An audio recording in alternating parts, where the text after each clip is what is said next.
मेरे पास बहुत सारी महिलाओं के कमेंट्स आते हैं कि सर हमारा सब कुछ सही है फिर भी हमें कंसीव नहीं हो रहा है।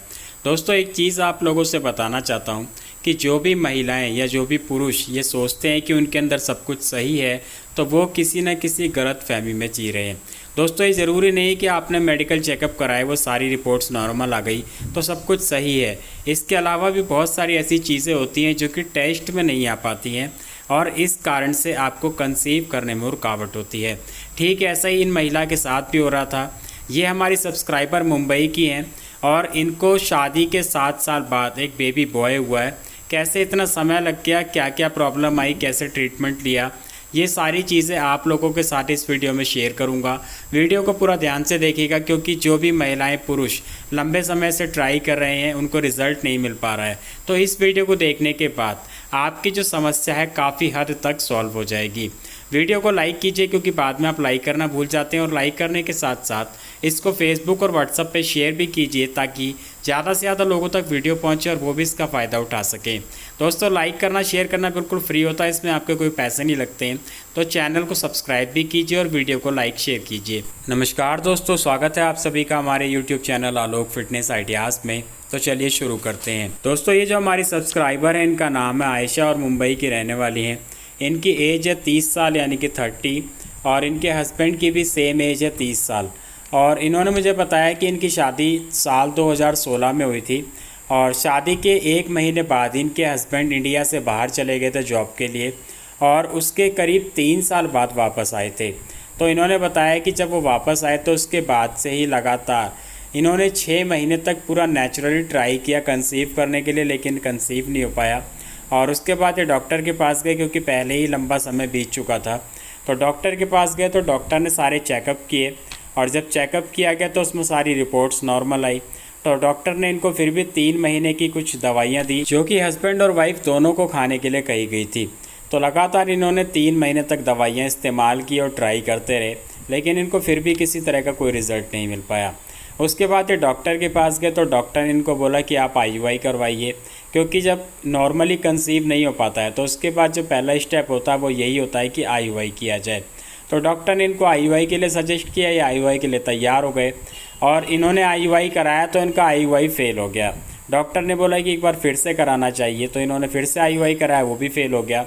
और उसके बाद ये काफ़ी ज़्यादा परेशान हो गए क्योंकि नेचुरली भी कंसीव नहीं हो पा रहा था, रिपोर्ट्स नॉर्मल आ रही थी, ऊपर से IUI 2 बार करा लिया, वो भी फेल हो गया।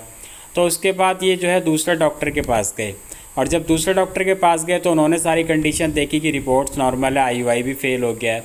तो उन्होंने सीधा सीधा इनको IVF की सलाह दे दी कि आप IVF करवाइए। अब इनके दिमाग में ये था कि जब हमारी सारी रिपोर्ट्स नॉर्मल है, सब कुछ ठीक है, तो हमें IVF क्यों कराना चाहिए। दूसरी बात ये कि इनके पास इतना बजट भी नहीं था, तो इन्होंने IVF के लिए मना कर दिया। उसके बाद इनके एक रिश्तेदार ने इनको यूनानी मेडिसिन के बारे में बताया और उसके बाद ये उसको ट्राई करने के लिए सोच रहे थे, लेकिन उस दौरान लॉकडाउन शुरू हो गया। और जैसे कि आप लोग जानते हैं कि लॉकडाउन में ज़्यादातर लोग जो है मोबाइल पे ही अपना टाइम पास करते थे, तो ठीक इनके साथ भी ऐसा ही हुआ। ये यूट्यूब पे वीडियोस देख रहे थे तो इन्होंने हमारी वीडियो देखी और वीडियो देखने के बाद इनको हमारी वीडियो पसंद आई तो उन्होंने और भी हमारी वीडियोस देखना शुरू कर दिया और रेगुलर इन्होंने करीब 5 से 6 महीने तक लगातार हमारी वीडियोस देखी। उसके बाद इनके दिल में एक बात ये भी आई कि हम क्यों ना इन सर से बात करें और हो सकता है कि हमारा सॉल्यूशन यहीं पे हो जाए। और उसके बाद इन्होंने काफ़ी कोशिश की हमसे बात करने की और कोशिश करते करते मार्च 2021 में जाकर के इनकी हमारी बातचीत हुई। और उसके बाद जब मैंने सारी कंडीशन देखी समझी तो मुझे यही लगा कि इनकी जो है एग क्वालिटी अच्छी नहीं है और इस कारण से जो है इनको कंसीव नहीं हो रहा है। दोस्तों आप सभी लोगों को एक चीज़ बताना चाहूँगा कि जो भी महिलाएं ये देखते हैं कि उनकी रिपोर्ट्स नॉर्मल आ रही हो, कंसीव नहीं कर पा रही हैं, तो यहाँ पे जो एक प्रॉब्लम होती है वो ये है कि आपकी एग क्वालिटी अच्छी नहीं है और एग क्वालिटी का कोई ऐसा टेस्ट भी नहीं है कि जिससे पता लगाया जा सके। तो इसीलिए आपको एक चीज़ ध्यान रखनी है कि आप ये मत देखिए आपकी रिपोर्ट्स नॉर्मल है, आपकी रिपोर्ट्स नॉर्मल है तो उसके अलावा आपको अपनी एग क्वालिटी पे काम करना चाहिए। तो ठीक मैंने भी इनके साथ यही किया। मैंने इनको जो टिप्स दी वो ये थी कि इनकी एग क्वालिटी को इम्प्रूव किया जाए। इसके साथ साथ मैंने इनके हस्बैंड की स्पर्म क्वालिटी को इम्प्रूव करने के लिए भी बताया और दोनों को मिलाकर के जो भी मैंने टिप्स दी वो मैं आप लोगों के साथ यहाँ पे शेयर कर रहा हूँ। दोस्तों ये जो सारी टिप्स हैं ये आप नॉर्मली जो है फॉलो कर सकते हैं। इसके लिए आपको किसी कंसल्टेशन की ज़रूरत नहीं है, किसी सजेशन की ज़रूरत नहीं है, किसी प्रेस्क्रिप्शन की भी आपको ज़रूरत नहीं है, और आप इसको ध्यान से सुनिए और अगर आप चाहें तो इसको फॉलो भी कर सकते हैं। नंबर 1 है डाइट। दोस्तों आप लोगों को बताना चाहूँगा कि जब आपकी डाइट अच्छी होती है तभी आपकी बॉडी में जो सेल्स बनते हैं वो अच्छे तरीके से बनते हैं, अच्छी क्वालिटी के बनते हैं। ठीक इसी तरीके से ह्यूमन बॉडी यानी कि मानव शरीर के अंदर जो सबसे बड़ा सेल होता है वो होता है महिलाओं का अंडा। तो ऐसे में अंडे को बनने के लिए अच्छी मात्रा में प्रोटीन की ज़रूरत होती है, फैट की ज़रूरत होती है, न्यूट्रिएंट्स की ज़रूरत होती है। तो इसलिए सबसे पहले हमने काम किया इनके डाइट के लिए और इनके लाइफ स्टाइल के अकॉर्डिंग हमने इनको एक अच्छी डाइट फॉलो करने के लिए सलाह दी। फिर भी आप लोगों के लिए आप एक चीज़ बता दूं कि अगर आप अच्छी डाइट फॉलो करना चाहते हैं तो अपनी डाइट में प्रोटीन की मात्रा ज़्यादा रखें, कार्बोहाइड्रेट की मात्रा को कम रखें, इसके साथ साथ पानी का इंटेक ज़्यादा रखें और थोड़ा सा फाइबर भी अपनी डाइट में ऐड करें जैसे कि सलाद। इसके साथ साथ हर तरह की दालों का इस्तेमाल करें, हर तरह की सब्जियों का इस्तेमाल करें। आलू, चावल, केला, रोटी इन चीज़ों का इस्तेमाल कम करें, बंद ना करें। तो इस तरीके से एक अच्छी डाइट जब आप फॉलो करेंगे तो आपको खुद ब खुद अपने शरीर में बदलाव दिखना शुरू हो जाएगा। टिप नंबर 2 है रेस्ट। दोस्तों आप लोगों को बताना चाहता हूं कि जो हमारी बॉडी है इसको प्रॉपर रेस्ट की ज़रूरत होती है और अगर हम एक अच्छी नींद नहीं लेते हैं तो इससे क्या होता है कि हमारे शरीर में जो सेल्स बनते हैं उनकी क्वालिटी अच्छी नहीं होती है। तो ठीक इसी तरीके से इनको भी मैंने 8 घंटे की नींद के लिए एडवाइस किया था, जिसमें कि इनका जो लाइफ स्टाइल था उसमें ये 6 घंटे की नींद ले पाती थी। तो इसके साथ साथ मैंने इनको यही एडवाइस किया कि 2 घंटे आप दिन में ले सकते हैं और इस तरीके से आप अपनी 8 घंटे की नींद को पूरा कर सकते हैं। और जब आपकी नींद पूरी रहेगी तो आपके हार्मोन्स अच्छे से काम करेंगे, एग क्वालिटी इंप्रूव होती चली जाएगी। टिप नंबर 3 है फर्टिलिटी मसाज। दोस्तों बताना चाहूँगा कि कोई भी महिला अगर अपनी एग क्वालिटी को इम्प्रूव करना चाहती है, अपनी फर्टिलिटी को बूस्ट करना चाहती है तो उसको फर्टिलिटी मसाज ज़रूर करनी चाहिए। लेकिन इसमें कुछ चीज़ें आपको ज़रूर पता होनी चाहिए कि अलग अलग कंडीशन में अलग अलग टाइम पे करनी होती है। तो इनकी जो कंडीशन थी इसमें इनके पीरियड्स तो रेगुलर थे लेकिन हमें एग क्वालिटी को इम्प्रूव करना था और इनको कंसीव भी कराना था। तो ऐसे में हमने इनको एडवाइस किया कि आप पीरियड्स के अगले दिन से लेकर के और ओवुलेशन के दिन तक आप रेगुलर फर्टिलिटी मसाज करें और उसके बाद उसको बंद कर दें। तो इसी तरीके से इन्होंने जो है फर्टिलिटी मसाज को फॉलो किया था। फर्टिलिटी मसाज कैसे की जाती है मैंने खुद से करके बताया हुआ है, पूरा एक सेपरेट वीडियो है। आप ऊपर आई बटन पे क्लिक करेंगे तो आपको वीडियो मिल जाएगा, उस वीडियो को आप पूरा ध्यान से देखिए और सीखिए और फिर उसको फॉलो कीजिए। टिप नंबर 4 है फूड सप्लीमेंट। दोस्तों जब आप डाइट लेते हैं तो डाइट में कुछ चीज़ ऐसी होती है जो हमें नहीं मिल पाती हैं, जिसके लिए हमें अलग से सप्लीमेंट लेना होता है। और यहाँ पे मैंने इनकी एग क्वालिटी को इम्प्रूव करने के लिए जो सप्लीमेंट बोले थे मैं आप लोगों के साथ यहाँ पे शेयर कर रहा हूँ। नंबर 1 है विटामिन डी। दोस्तों विटामिन डी से होता क्या है कि अगर आपकी बॉडी में विटामिन डी की कमी होगी तो इससे आपकी जो है फर्टिलिटी कम होती चली जाएगी, एग की क्वालिटी ख़राब होती चली जाएगी।